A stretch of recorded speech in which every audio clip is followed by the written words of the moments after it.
Kung bago ka lang sa channel na to at isa kang true-blooded Aldab Nation na nagmamahal po kila Maine Mendoza at Alden Richards, tama po ang channel na pinuntahan mo, kaya consider na kitang bagong subscriber. Welcome back mga kaaldab. Ito na naman po ang inyong lingkod, Mr. Destiny. At syempre update lang po tayo ngayon sa mga Christmas party na nagaganap po kila Maine Polkerson at Richard Polkerson. Napanood nyo naman po siguro yung Christmas party ng TBJ na kung saan nga po talaga game na game nga po etong si Mrs. Polkerson. Oops, issue na naman yan, Mr. Destiny. Tinawag mo na namang Mrs. Polkerson. Well, sa totoo lang naman po, yun naman po talaga yung totoo. Kahit po ako sabihin bitter, paasa at kung ano-ano pa, okay lang po yan. Dahil alam naman po natin kung sino nga po ba talaga yung totoong kasama ni Mengay at ni Alden Richards, o kung sino naman talaga yung totoong mag-asawa. Siyempre ngayong Pasko, magse-celebrate nga po sila. Sila po talaga naman talaga yung totoong magkasama.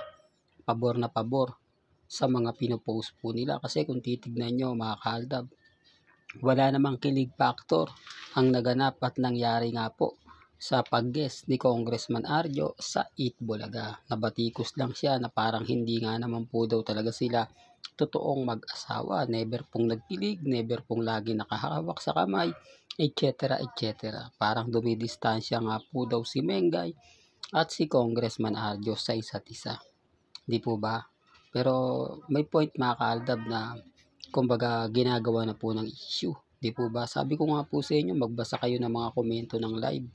Doon makikita nyo, mapapatunayan ko na maraming reaksyon at komento na hindi talaga pumapabor sa mga Armain at sa mga Maine fanatics. Ganun din naman po sa Kat din. Wakas naman po talaga sila ngayon. Di po ba? Real talk, tapos na yung issue ngayon sa Kat din. Si Alden may sari-sariling lakad, may sari-sariling Christmas party. Si Catherine wala. May mga post siya, may mga update na pang sarili na lang. Kaya ang sabi ko sa iyo, nasa na po yung sinasabi nila na madalas magkikita dahil wala na nga pong kumbaga, ibig kong sabihin, yung mga issue na kasalan, syempre, magkukumpisal ka sa pare, etc. etc. Nakita nyo po bang magkasama? Nakita nyo po ba na talagang ganitong magaganap na may kasalan, magbabakasyon, etc. etc. Wala po. Pero yung iba po kasi mga kaaldab, sobrang bitter sa akin.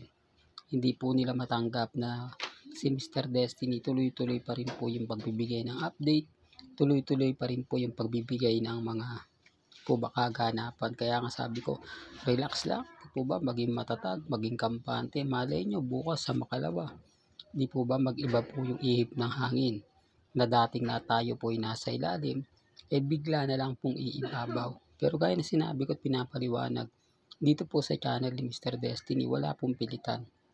Kung ano po yung sa palagay po ninyong tama, nire-respeto natin yan at ginagalang.